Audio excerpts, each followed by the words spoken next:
Good morning, good afternoon, good evening to some of you. I wish Mr. Anton D. Notch were with us today because he's the one who's always at evening time at these events. I am Jaime Rivera from Pocketnow. Great to talk to everybody. And we have our editorial roundtable for everything that was discussed at WWDC 2014. Interesting, as we were kind of expecting more than what we actually got, but that doesn't necessarily mean that we didn't get a lot. The event was kind of extensive, and I felt that it was too short for everything they announced, mainly in the features between OS X and iOS. And these are the things we're going to discuss today. But let's go through a rundown of the team that's with us today. Let's start with our senior editor, Mr. Joe Levi, who just dropped up, right?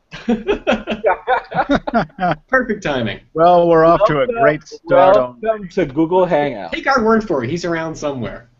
He's some there. But, okay, Mr. Michael Fisher, our creative... I forget your title, sorry. You know, creative director, actually, I might like a little better. Editorial director is my real... I think reviewer-in-chief would be more apt. So I got to be honest, I could tell you more about the Asus Padphone X and the LG G3 than I could tell you about anything that happened at the Apple event today, but that's just where my brain is at, so that's okay. Hi, good to be here. Well, you are our reviewer-in-chief, and you're definitely going to be reviewing a lot of the stuff that was talked about today. And there is Joe again. There he is. Hello, Mr. Joe Levi, senior editor. How are you? I've been better. I'm at the auto shop right now, but glad to be with everybody talking about stuff I love. Joe, go ahead. I see that you are, I'm not the only one on the team to rock a sporty pair of LG Tones. I see they're saving your butt on the street as they saved mine last week. Yes. I, unlike you, think that they're awesome all the time, though. Okay, I think they're awesome most of the time, so I've gone through a lot of changes. LG is our secret Editorial Roundtable sponsor, obviously. Obviously. Buy some LG Tones. And our chief news editor, Mr. Steven Schenk, how are you, dude? Hey, I'm well. I'm surprised you were able to condense everything that was announced for iOS in just 1 year, dude. There was so much of it. I mean, you were just saying a minute ago about how quickly they seem to go through everything. There was a ton of stuff. It was one beat after another, feature. But we'll get to all of that in a second. There's a lot to hear about. Well, why don't you run us down initially through a little bit of what we saw today? First of all, the fact that if you were expecting hardware, everybody, there was no hardware. It was just a software win, just like it's been for the last 2 years, I believe. Right. I think when we started getting down to the wire, rumors started zeroing in this idea of us not getting any new hardware. There were some reports out, I think, from the New York Times earlier today, specifically about the health book stuff that we got. So, everyone was wondering if this would be where we saw the iWatch debut. And the rumor this morning was, no, there's not going to be the iWatch, but there's going to be this sensor-packed health book, and then iWatch will come around a little later on in the year. And that's pretty much what we got. A health book is going to plug into these existing wearables. It's going to attach to third-party apps that gather that data. It's just going to sort of store it together, give healthcare providers a place where they can pull on it. So way more than health apps in the past have been focused mainly on the user interpreting their own data. A health book is really focused on making this a legitimate medical application. So even if we didn't get the hardware, that's big there. Sadly, we didn't get into the OS X hardware either. If I had to bet on it, I would have said that was the more likely thing to arrive today, a new MacBook or something. But to wait for another day for that. I guess so, and pretty much it. HealthKit. The final name is actually HealthKit. Sorry. HealthKit is really like Game Center. It's really a place where applications can integrate, services can integrate, but they're not obliged to. Obviously, Nike being, Tim Cook is part of the board, Nike will be one of the big players in HealthKit, definitely. But, they don't have any hardware anymore. So, I guess the biggest question right now is, fine, there are going to be services and wearables that are going to integrate. But it's interesting that Apple is not really wanting to an iOS wearable. Don't you guys think? I was sorry. I was juggling. Joe muting a little bit because he was. We were getting a little too much of his of your breeze. Sorry, Joe. I've left the muting up to you now. Yeah, no, I think that's interesting. I think I'll piggyback on Stephen's comments that once the event got to a certain point, once we realized how much Apple was focusing on software at this thing, and as they typically do at a developers conference, it became pretty clear. I think relatively quickly that we weren't going to see any new hardware, and certainly not iWatch hardware. But Jaime, you're saying that you're surprised that Apple's going to open this up to third-party hardware not built by them on the health front? Is that what your question is? Well, usually Apple is the company that likes to do everything Apple. They don't really like to add other people, and not necessarily because they want the full piece of the pie, but mainly because not everybody does it right. Right now, the whole fitness thing is mainly based on different types of fitness trackers. One fitness tracker can do better things than the other. None of these they are reliable to some extent, but not fully. So I'm just surprised that Apple didn't come up and say, okay, fine, here's the perfect fitness tracker or health tracker, and this is what HealthBook is going to be based on. Usually Apple does things like that. They're not like, oh, we're going to integrate iTunes with your MP3 player. No, they built the MP3 player and then they created iTunes. Yeah, no, that's a solid point. I guess that is a little on the surprising side. But generally, when health stuff pops up, I leave that to experts like you because they start talking health and stuff, and I'm just kind of like, okay, just wake me up and move back into the stuff that I use. There are cool things like. Okay, so we have a version of OS 10. Those of you that were expecting for an iPad Pro and for OS 10 to be able to work, OS 10 Yosemite. I think I got that right.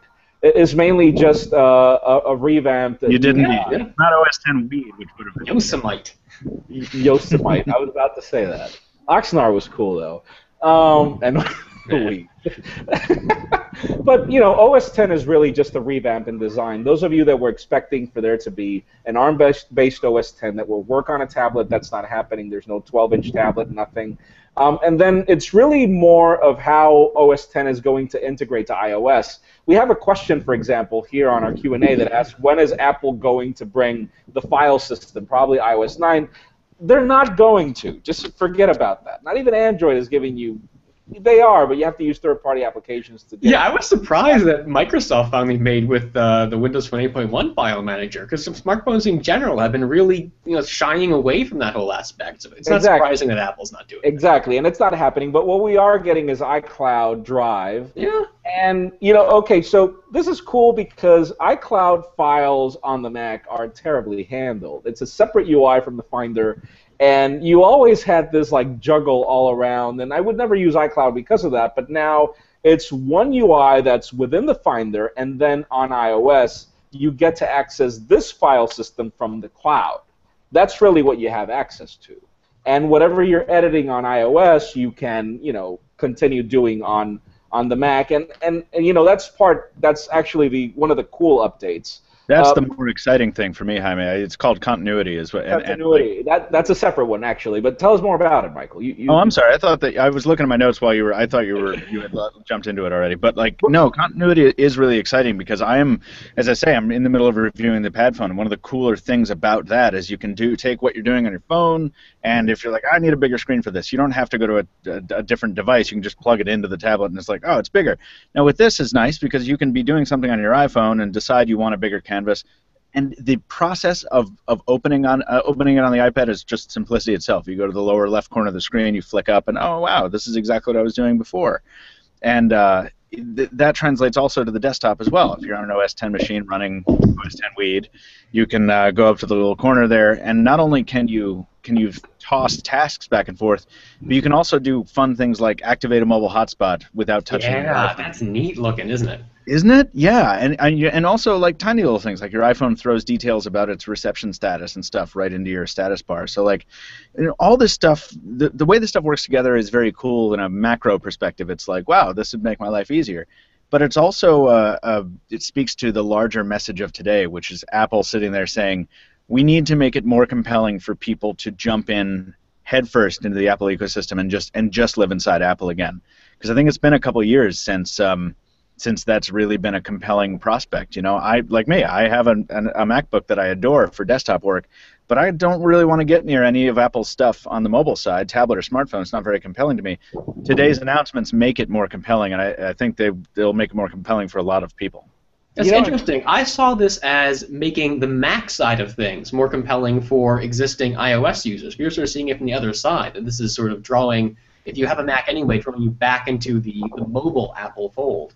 Yeah, I think it's doing both, and I think that's the intention, because really I think there was starting to be this sense that a lot of people were doing like I don't want to replace my MacBook Air with anything. However, on the smartphone side, I'm like, I don't really want an iPhone. This suits my needs better. But this is making a strong case for just jumping headfirst into the whole Apple thing and saying, if you don't have all Apple devices, there's something concrete you're going to be missing out on, and that's convenience over and over again every day.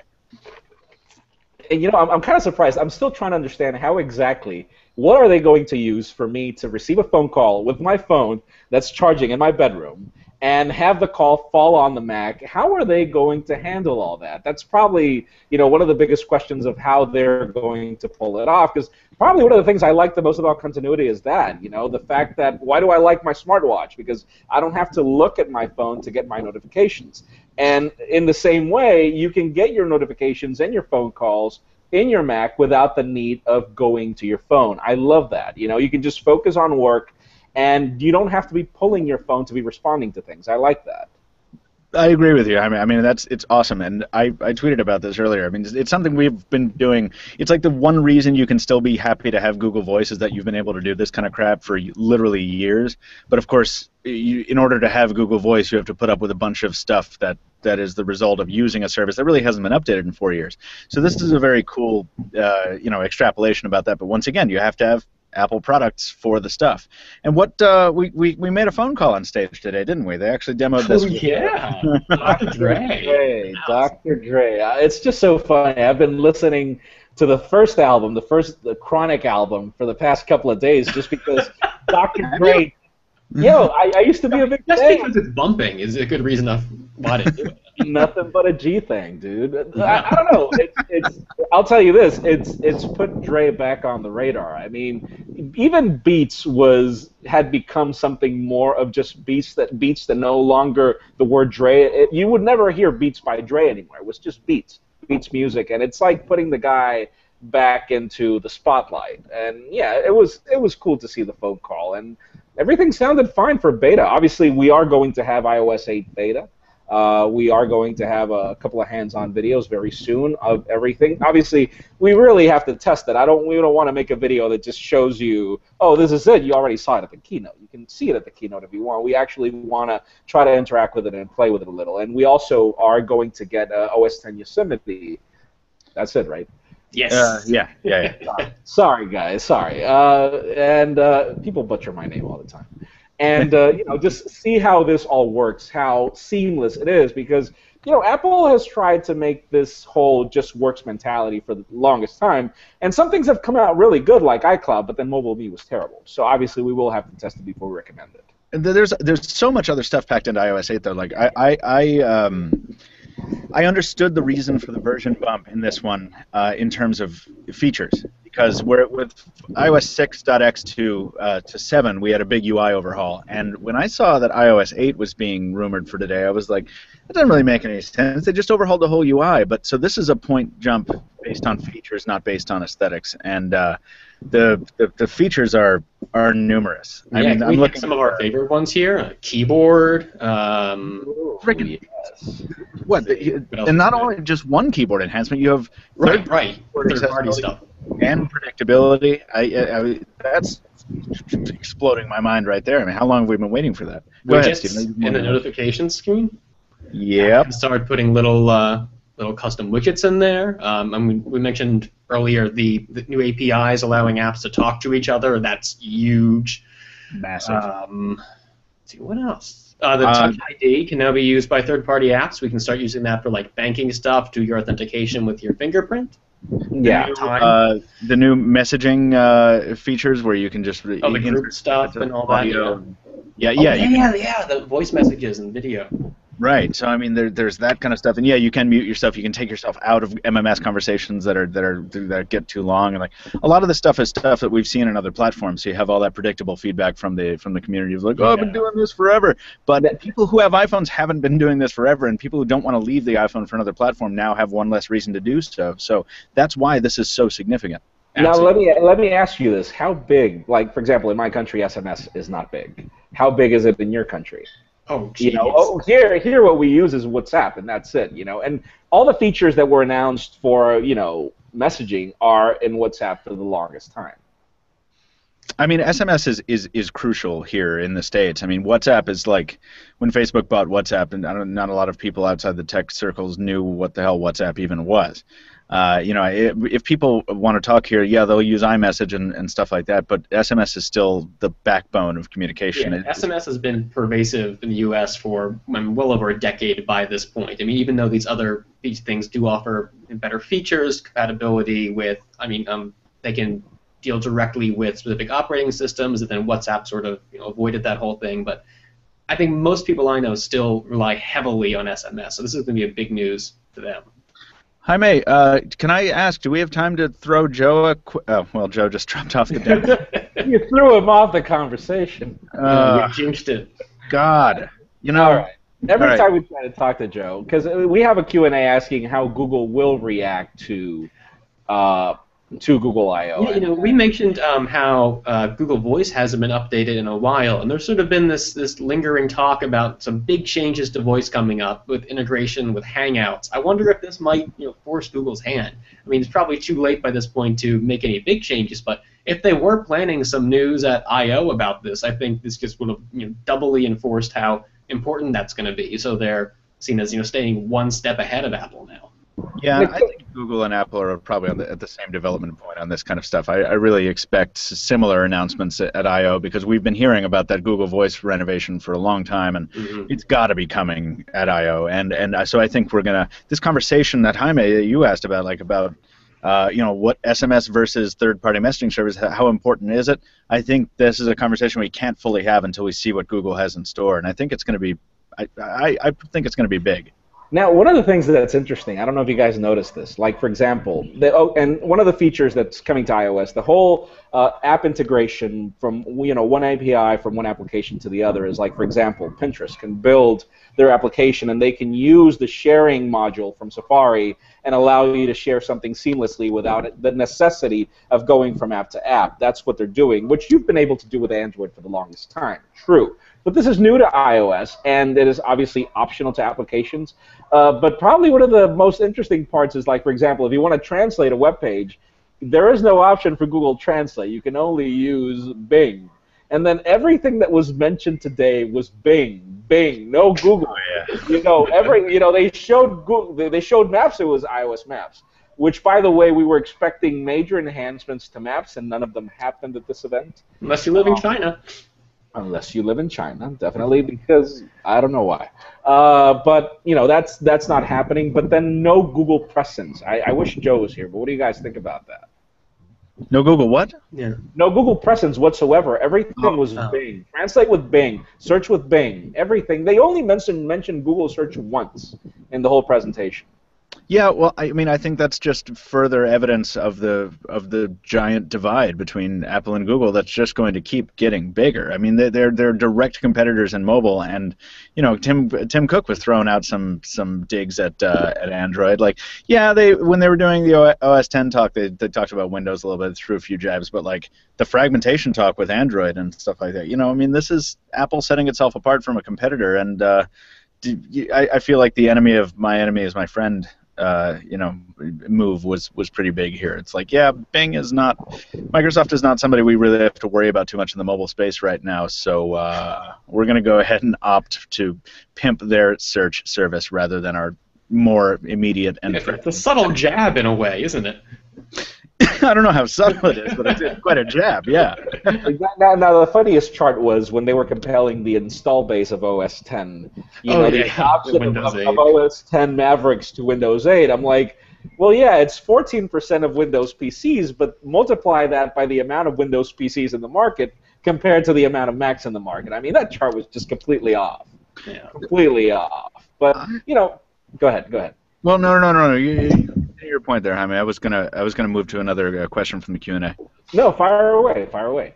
Well, I wanted to wait for Joe to get back on this one, but this is a question that I had that I was talking to you about right before we came on the air, Jaime. There he is. There he is. Oh, Joe's back just in time. All right, so Joe, can you hear us? Because we got a question tailor-made for you. I can hear you. Yes. Yes, that is awesome news. We have a question from Mike Enamorado in the chat asking, how do you think iOS 8 will compare to Android? Personally, I believe Apple's been digging their grave with iOS 7 and many other things. So that second part you can kind of discard, but I like this question. How will iOS 8 compare to Android? I mean, Apple seems to have installed a lot of features. Read me that last part again. The only thing you have to focus on, Joe, is how do you think iOS 8 will compare to Android? And if you want, you can ditch your video feed so that your bandwidth is a little less bandwidthy. Narrower. And Just thinking about it. See, I have to mess stuff up here. So,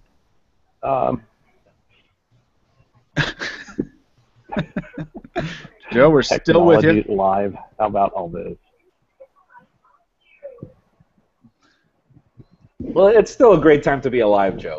10 years ago, we wouldn't have been able to. Can you hear me? But so yeah, here's we can hear you, but we're time traveling in order to talk to you. We're talking into the past. I think we have a latency problem. Anyone that's hear pretty. me? There's that. Yeah. Let's. Okay. The thing. Go, Joe.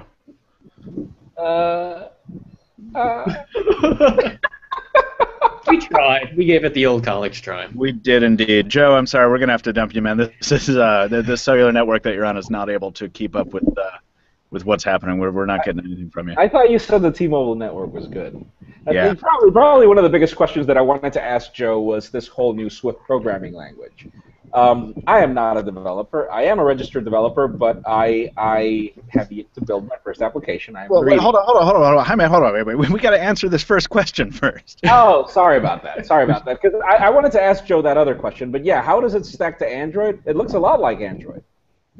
I mean, yeah, I was kind of sort of compiling a list. I mean, we've talked about a lot of it already, but like the swappable keyboards, the widgets, the enhancements to various parts of the UI. With the exception of the grid as the starting point, the UI, visual differences. There's precious little separating it from Android at this point from a sort of day-to-day usability. I guess the question is this just catching up to Android, or is this catching up and improving upon? I think it is improving upon. I mean, if you are really into... I mean, this just gave you a good reason to buy a Mac, for example. Because, your phone and your tablet will actually talk to the Mac much better than ever. And, if you're within that ecosystem, you have less of an excuse to leave. And I don't know. I guess Android... I wonder how well can Android offer something like this outside of Chrome? That's a good point. We don't really talk a lot about the Android PC connection. I mean, in years past, there used to be all this reliance on the the PC side of software for syncing, but in recent years, everything's going to the cloud, and we don't really have so many users connecting their phones to their PCs for administrative tasks so much anymore. Maybe backing up files, but that's about it. So maybe Apple's really onto something here with really wanting all of their devices to be aware of each other and constantly talking to each other, so that it allows for these things like we've seen with transitioning the apps from laptop to tablet seamlessly. So maybe right there it does have an advantage over Android. Yeah, and Joe, are you there, dude? If you can hear me now, I think I'm here now. Oh, we can hear you, dude. What do you think about iOS versus Android now? They're getting a lot closer to one another, which tells me that we're moving towards more perfection in the overall offering. Obviously, Android now has some catch-up to do, which means we're in a really great place because we have the opportunity to see some new stuff coming out, coming to market, hopefully sooner than later. But we're also seeing that some of these features that Android has had for years now are being validated by the fact that their biggest competitor is offering them, and not only that, but improving upon them, giving kind of a more seamless interaction that Android's been a little bit of rough around the edges, and now we have kind of a direction that we can go and a way we can improve. I agree, Joe, and we're starting to see some Android-style implementations of features here, or maybe that's not the right way to phrase it. Maybe it's that Apple is returning to its roots as sort of a trailblazer in some of these UI things, little things like the improved Mail app. How you could always swipe to the side for more options, but now if you swipe the other way, you can mark it as unread, something that I do all the time.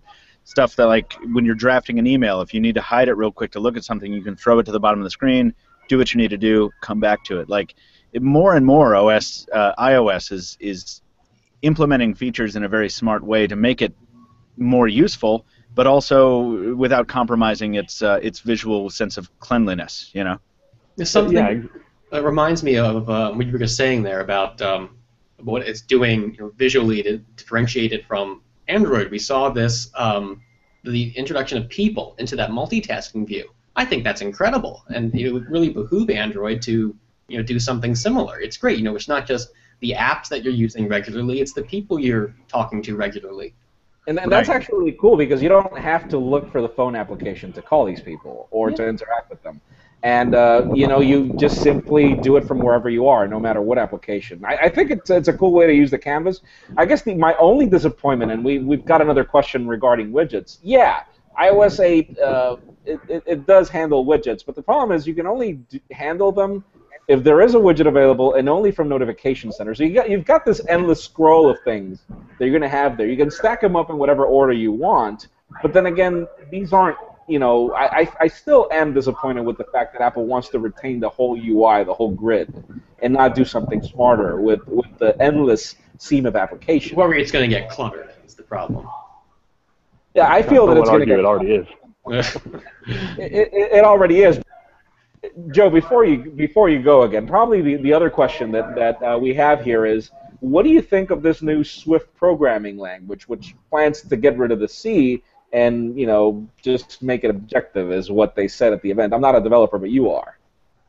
Well, when you talk about programming language, Objective-C and Java that you use to program in Android aren't terribly dissimilar.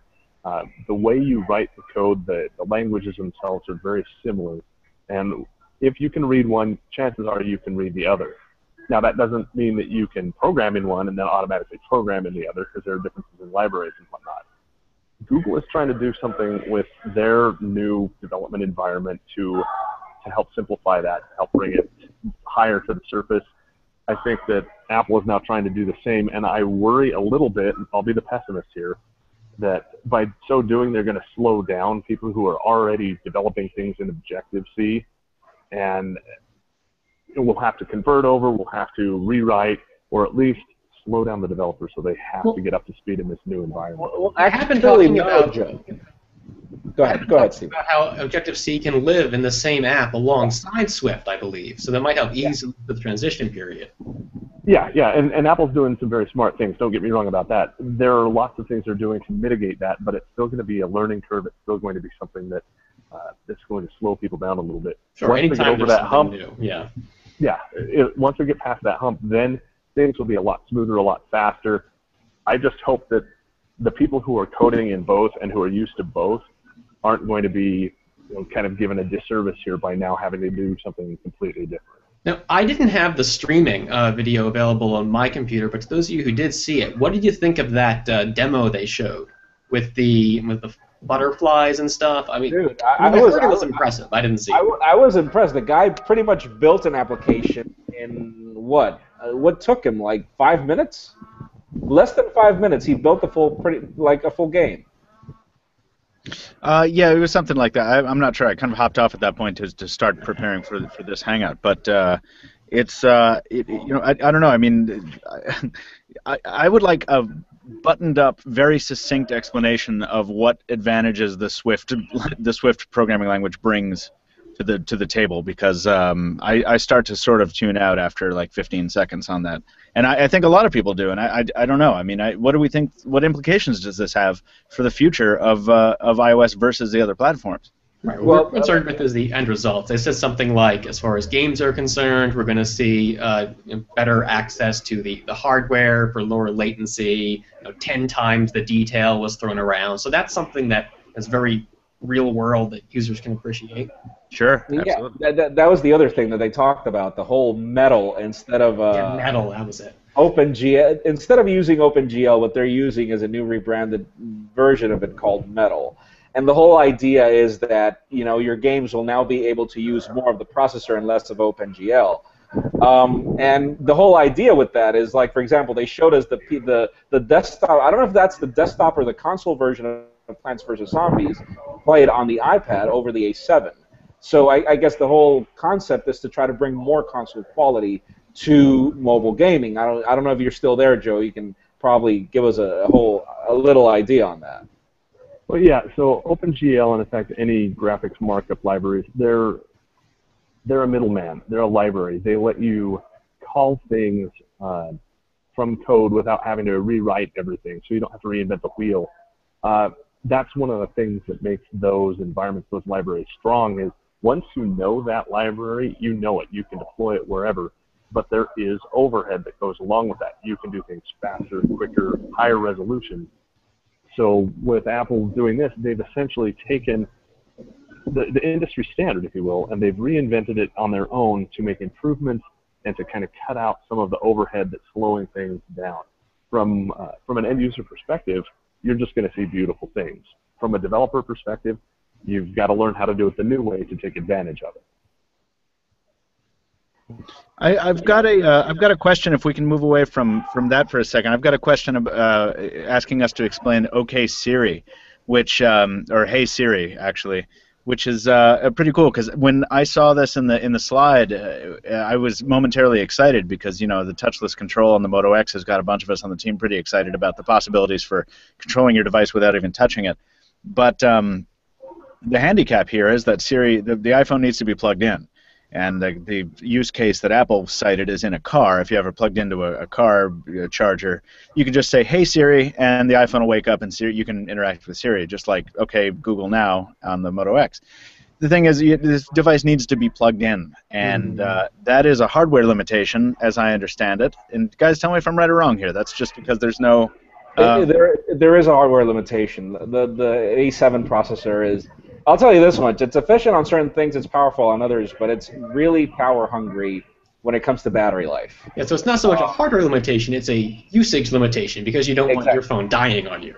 Exactly. So I guess what they're trying to do is just they're giving you the option, and that's actually kind of cool, man. I mean, how often do you want to actually, like, for example, have you had that problem, Michael, where you're in a room where somebody else has a Moto X and you say, "Okay, Google," and both phones respond? No, because nobody has a Moto X in the world. But but the thing is, like, I want to use it all the time. Until you've used it regularly, it's tough to explain the utility of it. It's sort of like something like smartwatches or wireless charging. But anytime I'm using a phone that's not the Moto X or that doesn't have a similar capability, it's like irritating because it is so incredibly useful.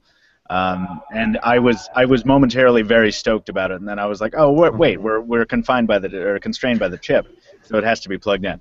No, I think that's just for now. For now, and it was, that was a missed opportunity of the very smallest kind. I'm not criticizing here. I'm just saying, wouldn't it have been cool if they'd said, and you can use Hey Siri on your current things, and also, by the way, here's this new hardware that you can say Hey Siri anytime, and also, by the way, hey, iPhone 6. Hey, wait for the fall. Yeah, I think that it's something that'll happen on the iPhone 6.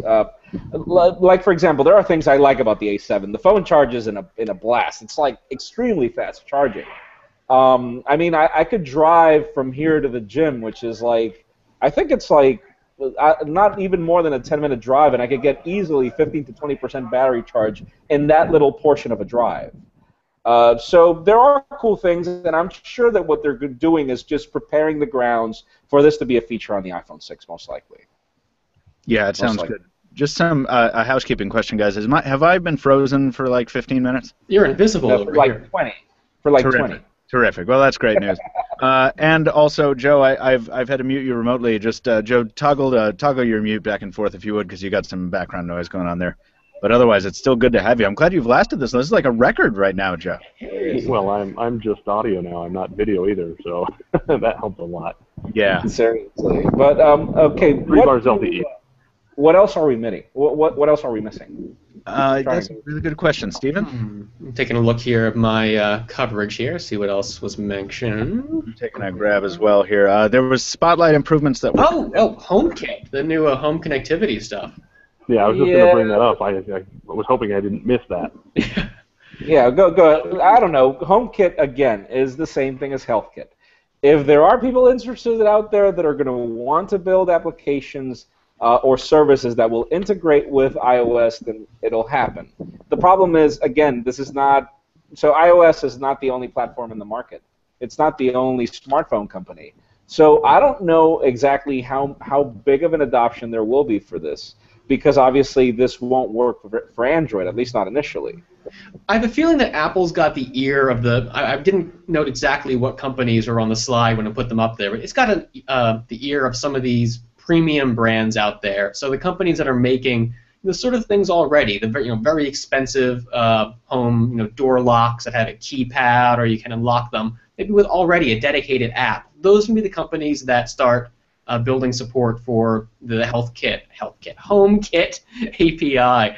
Yeah. So I think Apple will get a good share of partners interested in building the hardware for this. I just don't know if there's a demand there from users right now. I feel like this whole connected home stuff has been hanging around. I mean, it's been technically possible for a very long while now. There just hasn't been a combination of interest in people outfitting their home with all these devices, and the interest from the phone companies to make a really comprehensive control-based system for this, like Apple's doing here. It might take a couple more years before it takes off. I'm feeling it's going to be what smartwatches are now, but 2 years from now. There, you've got the point there. I mean, Joe, try to remind me, how far back did Google announce this at Google I/O? Like 3 years ago? Oh, yeah. Yeah, it's been a while, and we haven't seen anything there. But what we have seen is we've seen Nest come online and release 2 very good products. We have seen Google acquire Nest, so they're already moving towards that. Where I think we're going to see a lot of this stuff, we talk about end users, we talk about you and I and power users and the people who are watching this, bringing in all of these very expensive devices into their home, and we just don't see the plausibility of it. But on the other hand, we have these home security systems that are building in automation, that are already building in, you've got window and door sensors, you've got door locks, you've got cameras and whatnot. They're taking that part of the market, that niche, and that's something that now we're going to start seeing those features, those security systems and whatnot, start to offer support for Apple and hopefully eventually for Android. So look at it from that perspective. We've already got people with security systems. As they upgrade, they're going to be looking for this Apple certification. We'll see. We'll see. I don't know if that's going to... I don't know. Like, for example, CarPlay. Name one vehicle that is driving right now with CarPlay, and CarPlay was announced 3 months ago. It takes a while to come out with new cars, I mean. No, obviously, but even Pioneer has been trying to build this, into their current dashboards, and they're having trouble with it. I guess again, for there to be user adoption, for there to be OEM adoption, manufacturer adoption, you kind of like, for example, what did Apple do when they launched WebKit on Safari initially in 2007? They had to open source it. If not, nobody was going to develop in WebKit. That was the problem. And that's the only way they could solve it. And unless they figure out a way to create an open source platform that will allow these companies to build for both iOS and Android, I don't see it taking off. But that's my opinion. It's cool. Yeah. I just don't see it taking off.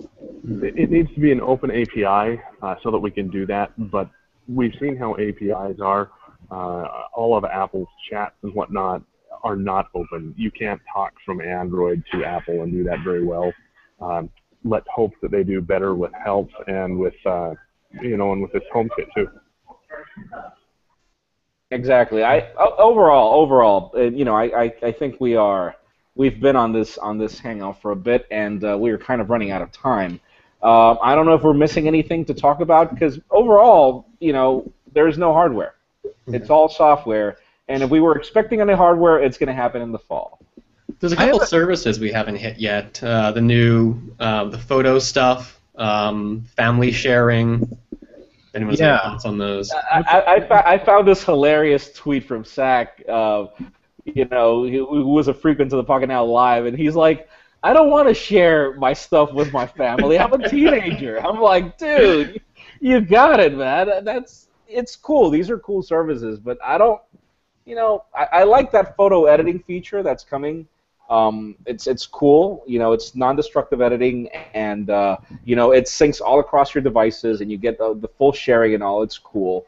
What else did? Well, they gave a teaser of that new OS 10 Photos app. That's not what you're talking about, right? No, that's true. That's happening on iOS, and then the OS 10 editor is going to launch next year. But you can get it on iOS 8 with the beta. Awesome. Yeah, no, so the editor is one thing. I'm sorry, I was thinking of the OS 10, the desktop level stuff, which seems really cool because you've got like the week or whatever, but you can pinch down to the month and then to the year, and it like arranges them in blocks and stuff. It's nothing groundbreaking, but it does look really clean, and I'm sad we have to wait almost a year for it, but I think it's going to be pretty cool when it finally rolls out. But that editing stuff, it was very cool to see. I think the most important point that was made there was like, yeah, we'll give you the controls that you need if you want to do manual tweaking yourself, but we're also making it much easier. So if you don't want to drill down to that, if you just want to like play with this slider here, you can see what all the individual level controls are doing. Some are going down, some are going up. But ultimately, really, all you need to do is do this, and hey, look, the picture's 40 times better, and it's not just some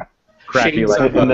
That sounds an awful lot like Google Plus Photos, right? Yeah. And then they're auto awesome. It's auto awesome, exactly. But I found it hilarious that the guy was like, this photo looks a little dull, and I'm like, man, you're actually saying that an iPhone photo is dull. That's great.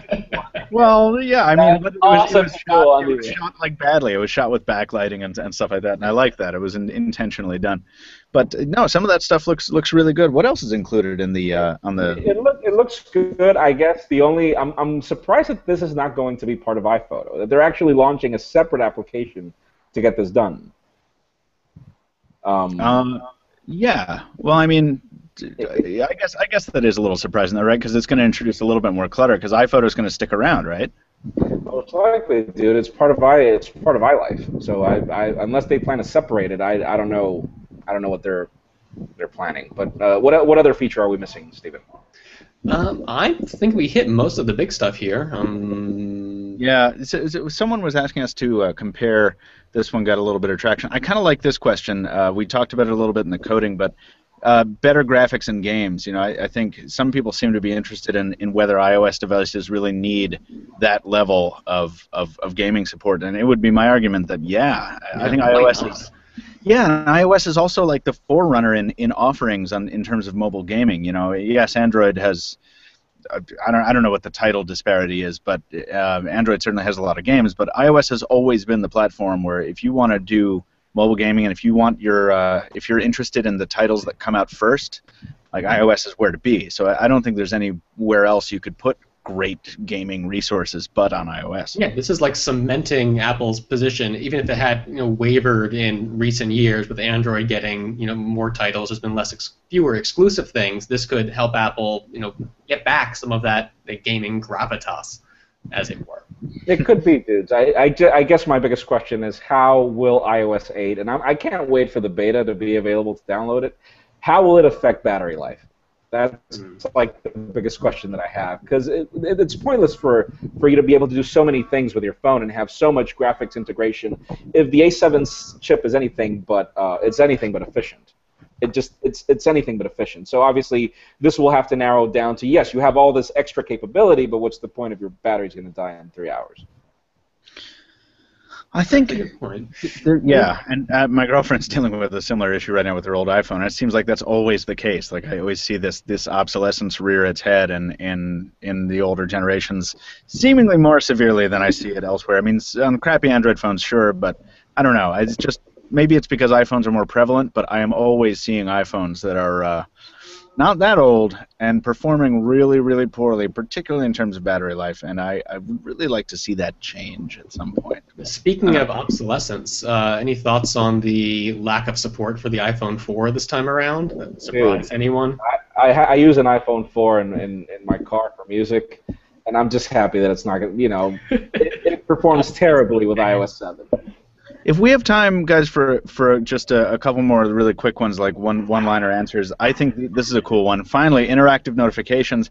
Android doesn't have it integrated with the OS. Your thoughts, please. I don't really know what that means, but the notifications that come down from the screen and from the top of the screen in iOS 8, where it's like, oh, I can act on this notification right here if it's a Facebook. Reply straight away. Yeah, or even if it's just a like, if it's a Facebook comment on your wall, and you can just tap like and then you can throw it away. Like, I think that is some really cool stuff, and it's significant, and we should recognize it, because Notification Center hasn't really been an all-star feature of iOS for a long time. It's just kind of been this cluttered mess. And I like that it's being used more intelligently now. You can do it to a certain extent with Android. After Jelly Bean, you can extend the notification and reply to something, but you're still taken to the app. And right. The cool thing is here you won't have to go to the app. I think that's probably like one of the biggest things that we've wanted iOS to fix for the longest time, not having to jump through apps and apps and apps. And I guess somebody else tweeted there, it's hilarious how Apple is no longer using the whole motto of there's an app for that, because now the operating system kind of does things without the need of you jumping to the application, because, by the way Notification Center work is not really, the application is not really notifying you, it's the server. So this is all working on the server without the need of waking the application up, which is cool. I think it's also noteworthy to talk about this in the sense of innovation, because you could argue that Notification Center has always been something that's been a big catch-up game for Apple. It was extremely late to the game with this, and now it's doing things that's going to make Android users a little jealous to see this smooth, really tight ability to interact with these, and like you said, not even just replying, just hitting a quick like, and it saves you maybe a second or two each time you do it, but over the course of a day, how many notifications do you get? This is going to mean actual benefits to users. I'm just checking out the other kind of the Q&A here. I was looking for my final question here, and I was momentarily distracted by the question about what potato you're using for your webcam, Stephen. I was just telling the guys I was this close to buying a decent made this decade webcam. Maybe next time. For now, I'm stuck in the quarter VGA. I want to say in general, and this will be my last comment about the Q&A. We got some great questions that we haven't been able to get to. Some of them are more general. Not to worry, the Pocketnow Live will be back at some point, and we'll be able to talk about anything you want to talk about soon at some point. I think Jaime, do you want to take us home here? Yeah, I think we should start wrapping up. There is a lot that's coming with iOS 8.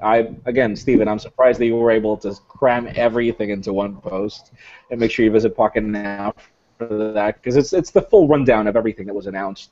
I am surprised that for the first time, iOS is. They tell you in every previous event they would be like, we have 200 new features, but then they only went through 5. Today they didn't have enough event to cover everything and to the extent. I feel that these are good changes. These are positive changes. I'm disappointed that there was no hardware. I'm disappointed personally, with certain of the announcements. But before I go through my final thoughts, why don't we start with Joe before we lose you, dude? Unmute. You want me to unmute now so you can hear me? Yeah, we can hear you. So what are your final thoughts, especially from an Android perspective? Do you think that Google needs a big hand with Google I/O in the next coming weeks? No, absolutely. We've seen, and this is going to sound a little bit redundant, but we've seen very good improvements on the Android's notification shade. We've seen some of the stuff that you can do with the new, the new iOS 8 stuff. But man, they leapfrogged this big time, and it's awesome, and it's great. And now Google's got to play catch up. I don't think we're going to do SDKs and stuff at Google I/O. We'll see. But man, Apple guys, we've got some catching up to do. Interesting. How about you, Mr. Fisher? What do you think?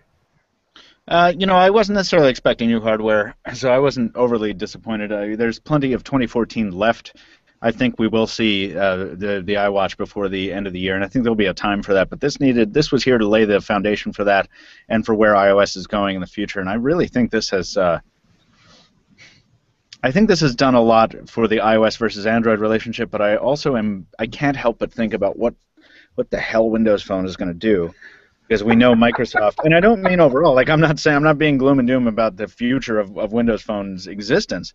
All I'm saying is we know Microsoft is not the fastest company to innovate on their mobile platform, and Windows Phone 8.1 is great, but now it's behind in a number of ways, in a number of additional ways. It's not even out in broad availability yet. Right. God, right. Seriously. This is a concern. I mean, legitimately, this is something I'm worried about, and I think it's I think there are probably a bunch of meetings going to be held, and I really hope that in that camp we see some faster development, because all this does is remind me of the things I don't have on what is otherwise frankly my preferred platform, which I like a lot. So I think I just hope this serves as kind of a kick in the pants to Microsoft, and a get up and get back to work kind of thing.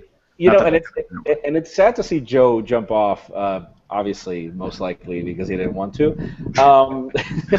But my final question to you, Michael, because there was this big banner at WWDC at the Moscone Center saying, "Samsung, prepare your photocopier." Was it Korea or Seoul? I think. Whoa! Whoa! Really? I didn't see that. Prepare your photocopier. So, you're pretty much like out of the people that are in this hangout. I haven't used the GS5. I only had some time with hands-on and everything. But what do you think, from your perspective, using the GS5, using the One M8, will this finally make you want to pull out the iPhone 5C and use it for a couple of weeks?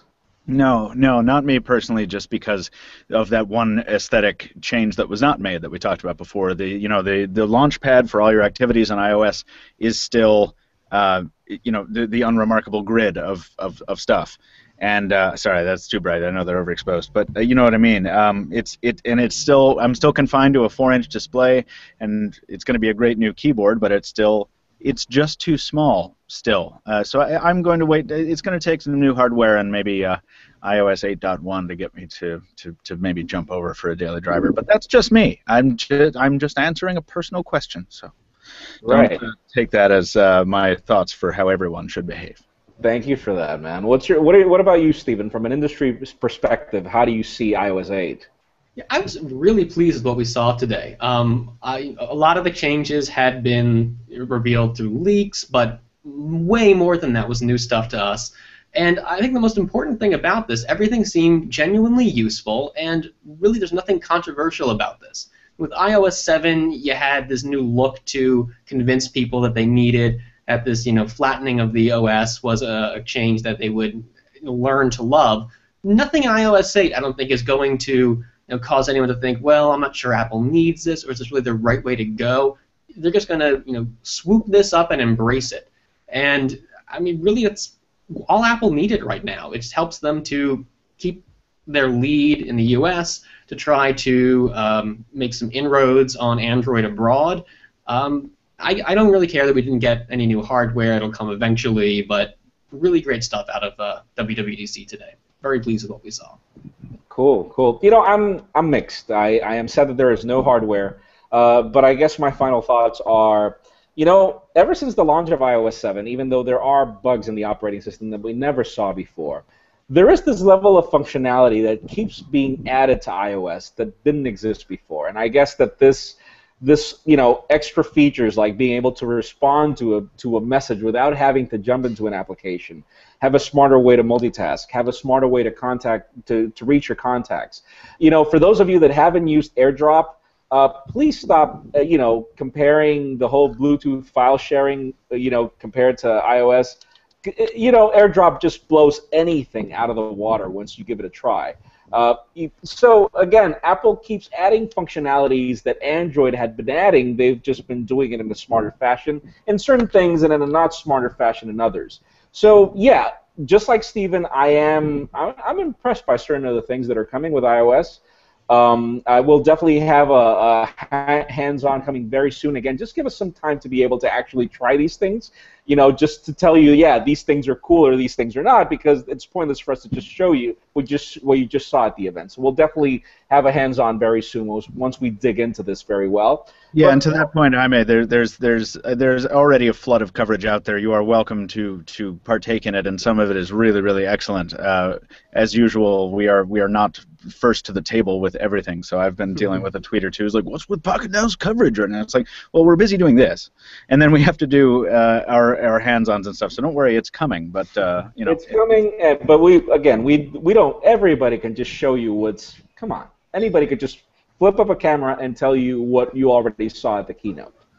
We want to really test these things and tell you what things are useful and what things are not. And you can expect that coming very soon. So overall, thank you very much, Mr. Fisher, for joining the Hangout. Thank you very much, Stephen. It was a pleasure talking to every one of you and to all of our viewers. Thank you for your Q&A, your questions. Again, sadly, we can't go through everything because we are very short on time, and we've got a ton of editorials to talk about. We are going to go into a detailed comparison with Windows Phone and Windows, which Adam Lane is preparing. So prepare your guns for that. And then, Joe is definitely going to give us a glimpse of how things stand up for Android. You already heard his opinion right now, and definitely you can expect our hands-on videos coming very soon and more on the Pocketnow Daily today and on the Pocketnow Weekly by the end of this week. Because yes, we do have a lot to talk about, but the podcast will be the best place for you to hear it. So stay tuned for more. I need you to be on the podcast, Jaime. So plan for it. Yes, I will. So everybody, thank you very much for joining, and we will talk to you very soon. Bye-bye. Thanks, everybody. Take care.